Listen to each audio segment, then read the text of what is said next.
away from living in Washington State with my last video. Sorry if I burst your bubble a little bit. For all those reasons that it's not the best to live in Washington, there are more reasons why this is seriously an awesome place to live. Thanks for coming back. Don't forget to subscribe and turn that bell on so you don't miss a video. On this channel, I talk about life and real estate here in Southwest Washington. I'm a local realtor and I love where I live. Don't get me wrong.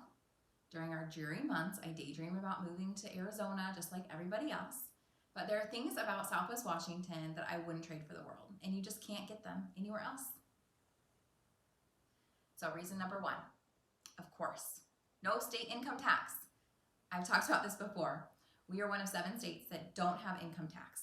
Oregon income tax is 6.5% to 9.5%, depending on your income level. We get a lot of retirees flocking from Oregon to Washington. Reason number 2, aside from being able to keep your hard-earned money here, another great reason to live in Washington is the green. And no, I am not talking about pot, although that is legal here. Really though, we aren't called the Evergreen State for nothing.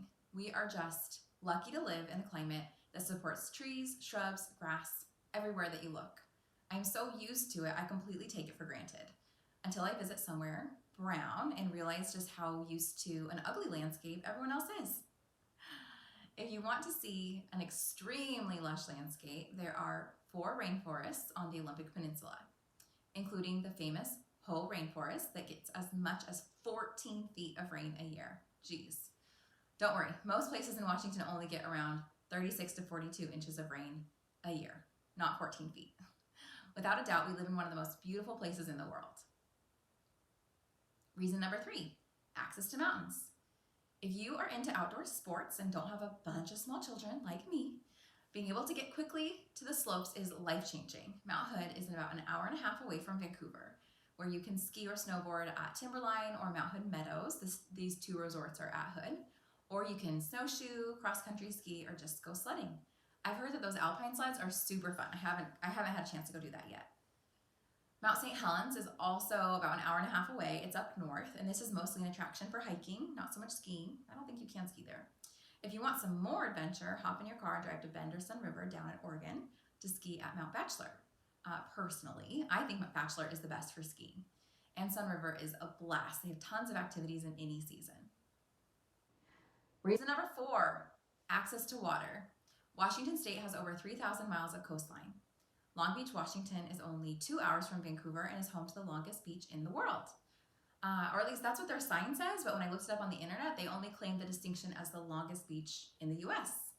It is 28 miles of continuous sandy beach, and it's beautiful. It's so much fun.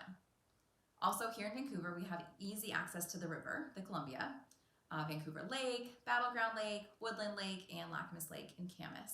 There are so many options and awesome places to explore. I'm probably missing a bunch. Boating, water skiing or wakeboarding, kayaking, paddleboarding, these are all popular pastimes for the outdoorsy types. Usually reserved for the summer months, but some brave souls are out there in all seasons. Reason number 5, we have the best summers.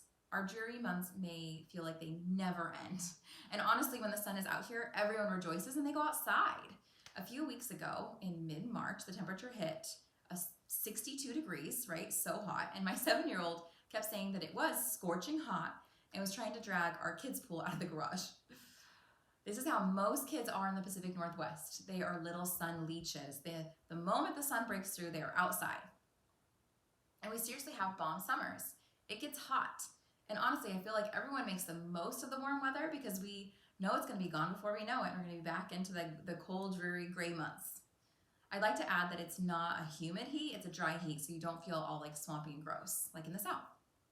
Here's a couple of things that I love to do in the summer. Cottonwood Beach out in Washougal. It's a sandy beach, so kids have a blast there. And I just get to sit there and read my book. Take the boat out to Ackerman Island. You do need a boat or a friend with one. It's a little island in the middle of the Columbia River, and the sand around the island goes out a really far ways, shallow, and so it's super fun for kids. Another great thing is the splash pad at Cascade Athletic Club in Fisher's Landing. They just put it in a couple of years ago, and it's awesome. Totally worth the membership. One thing I want to do in the summer, but I haven't tried yet, is paddleboarding at Camas Lake. There is a little rental area next to the boat launch where you can rent kayaks, canoes, and stand-up paddleboards, and other stuff to enjoy the lake too.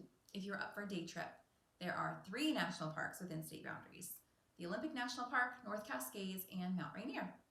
Hikers flock to 14,410-foot Mount Rainier, about 65 miles southeast of Seattle, especially in the summer months.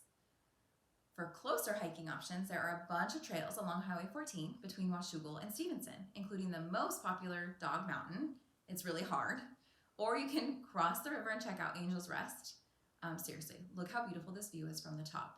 And no, that is not me. I am worried that that girl's gonna fall. Other great hikes along 14 on the Oregon side are Bridal Veil and of course Multnomah Falls. You have to go there. Reason number 6, microbreweries and wineries. With 62 cideries, 66 vineyards, and 362 breweries, Washington State ranges from the 2nd to the 4th highest number of each in the entire nation. West of the Cascades, we have lots of rainforests and coastlines, but eastern Washington is home to farms, where Washington grows apples, grapes, and hops. With over 24 breweries in Vancouver alone, I'm not counting any of the outlying small towns, there's quite the assortment of beer to choose from. Thank you for joining me today. I hope that this helped you just think through some of the great ideas, like the reasons why it's wonderful to live here in Vancouver. I would like to add that after living in Seattle, one thing that I really love about living in Vancouver is the people here are so friendly. If you've been into Seattle or lived there, you kind of heard about that Seattle freeze, and it's a real thing. They might chat with you, but it's hard to be a part of the community up there. And here in Vancouver, people smile at you when you're walking on a trail. It's easy to start conversations, and I feel definitely more connected in this community. All right, well, don't forget to subscribe, throw me a like, give me a comment. I appreciate all those things. Thanks for joining me. Have a great day.